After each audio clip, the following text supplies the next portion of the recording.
Hello बच्चों, good morning and स्वागत है आपका BW प्रबंध के साथ में। एक लाइन याद आ गई है मुझे, बहुत ही गजब के महापुरुष ही हम बोल दें, चूंकि वो अपने आप में बहुत ही गजब के बंदे थे। परम आदरणीय APJ अब्दुल कलाम जी। उन्होंने कहा है कि भाई, सपने वो नहीं जो हम सोते समय देखते हैं, सपने वो नहीं जो हम सोते समय देखते हैं, अरे सपने तो वो हैं जो हमें सोना ही नहीं देते। अब सोना ही नहीं देते का मतलब ये नहीं है कि रात रात भर जागो आप। सपने सोने नहीं देते का मतलब होता है आप अपने आप को इतना काबिल बना दीजिए कि जो लोग आपको कमजोर समझ रहे थे वो आपके लिए एकदम श्योर हो जाए कि हाँ आप कर सकते हो, यू कैन डू इट। वो ताकत है आप में कि आप हर एक समस्या का समाधान कर सकते हो। ओके, सो इसी के साथ आगे बढ़ते हैं। आज कक्षा 11 का भाग नंबर 8 लेकर के आए हैं हम फिजिक्स का, जिसमें कोशिश करेंगे आज खत्म ही कर दें इसको, चूंकि सिंपल ही है। ओके, सो चलिए एक महत्वपूर्ण क्वेश्चन ले लें जो कि कई बार आपका पेपर में पूछा जाता है और आता भी है, और आपका इस बार भी हो सकता है आ जाए।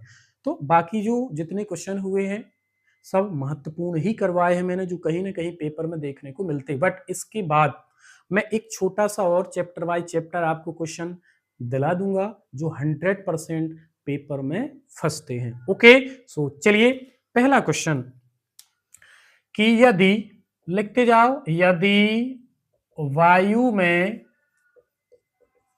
ध्वनि का वेग v है,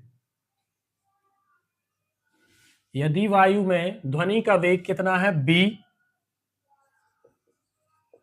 वायु दाब p व घनत्व d पर, यदि वायु में ध्वनि का वेग v, वायु दाब p व घनत्व d पर निर्भर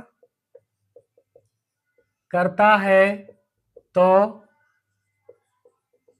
ध्वनि का या ध्वनि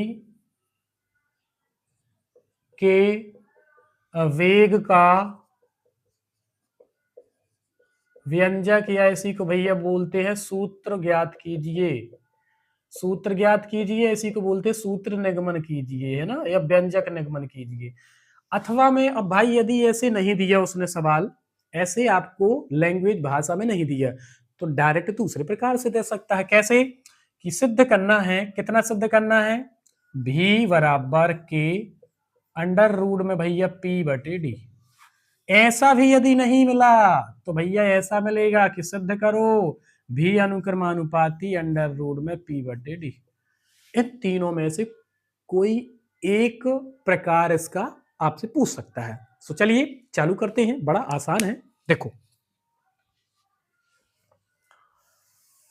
हमारे पास साफ साफ लिखा है, तो क्या लिखा है हमारे पास साफ साफ कि वायु में ध्वनि का जो वेग है वो भी क्या है, किस पर निर्भर करता है, वायु दाब P और घनत्व D पर। तो क्या मैं इसको डायमेंशंस मतलब कि इसकी विमान ले लेता हूं, इसकी नाम A दे देता हूं, इसको दे देता हूं B, या भी बराबर, अब देखो इस साइन को जब मैं हटा देता हूं अनुक्रमानुपाती वाले का, तो मुझे बराबर में एक कांस्टेंट वैल्यू मतलब एक नियतांक मिल जाता है, जिसका नाम मैं रख देता हूं क्या, K।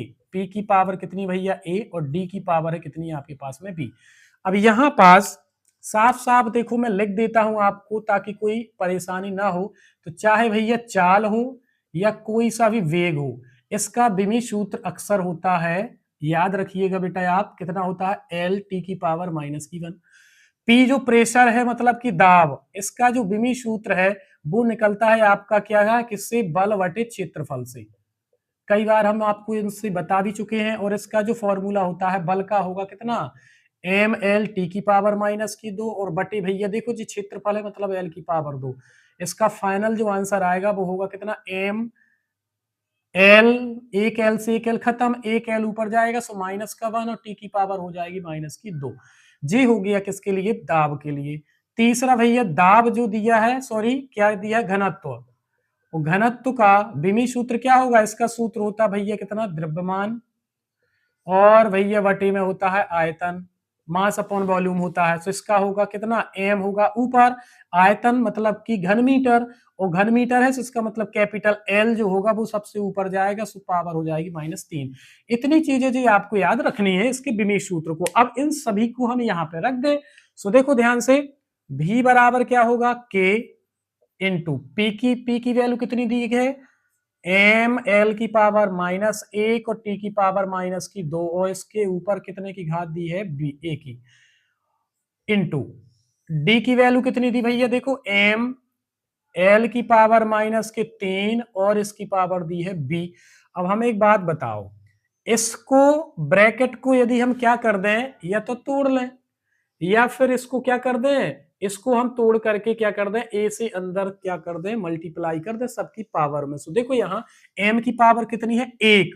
सो एम की पावर जब 1 है भैया, और ए ऊपर लिखा है, एम की पावर 1, यहाँ ऊपर ए लिखा, सो यहाँ इसका मतलब है एम की पावर हो जाएगी ए। एल की पावर -1 का गुणा यदि ए में करोगे, सो एल की पावर माइनस का ए। टी की पावर -2 है, इसका गुणा ए में होगा, सो टी की पावर -2 ए हो जाएगा। ओके, इनटू मल्टीप्लाई हो गया, एम की पावर यहां पे भी कितनी हो जाएगी भैया, बी, और एल की पावर हो जाएगी माइनस की कितनी, 3b। भाई 3 दिया है और बी में मल्टीप्लाई करोगे सो 3 बी हो जाएगा। अब यहां पास आप खुद देखो कि एम की पावर कितनी है, एम की पावर ए है और एम की पावर बी है, गुणा में आधार समान होते हैं तो घातें आपस में जुड़ जाती है जी, हम पढ़ रखे हैं ना। सो एम की पावर कितनी हो जाएगी, ए प्लस बी।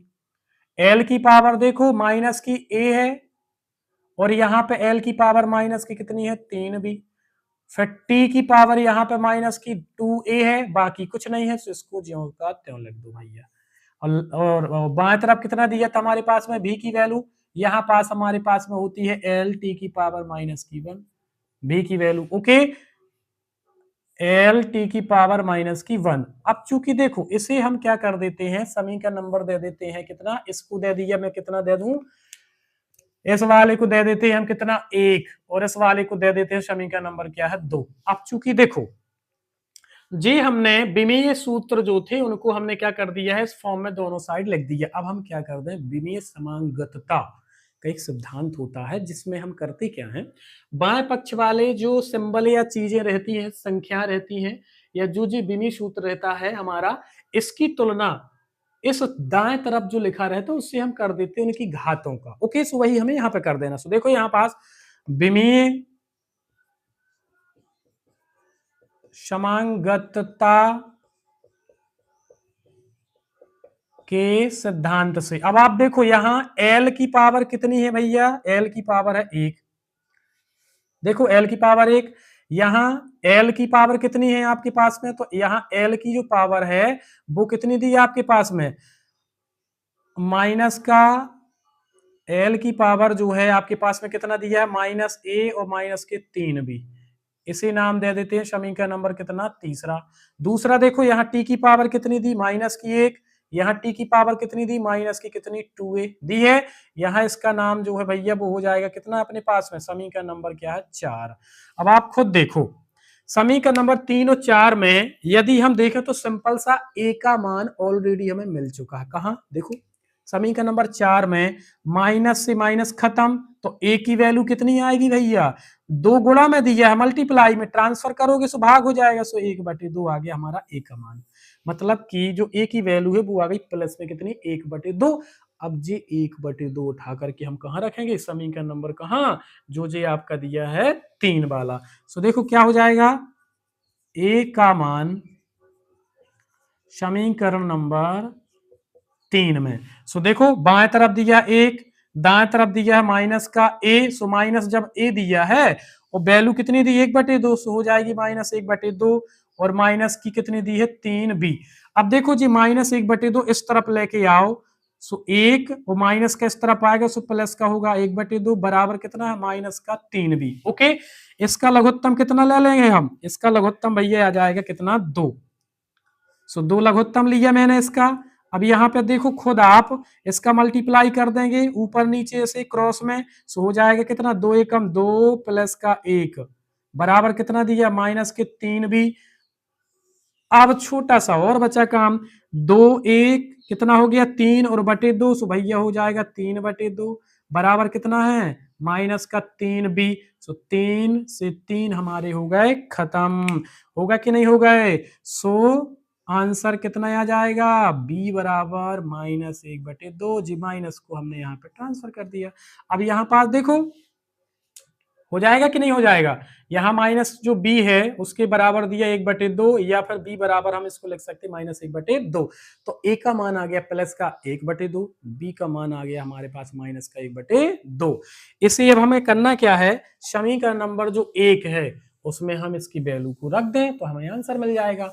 4 नंबर का सवाल है भैया, है ना, याद रखना इसको, है ना, एक ही बार आपको बस देखना है और आपको बढ़िया तरीके से चीजें समझ में आ जाएगी। देखो अब समीकरण नंबर क्या दिया है, 1 में क्या कर दें, अब हम समीकरण नंबर 1 में a एवं b के मान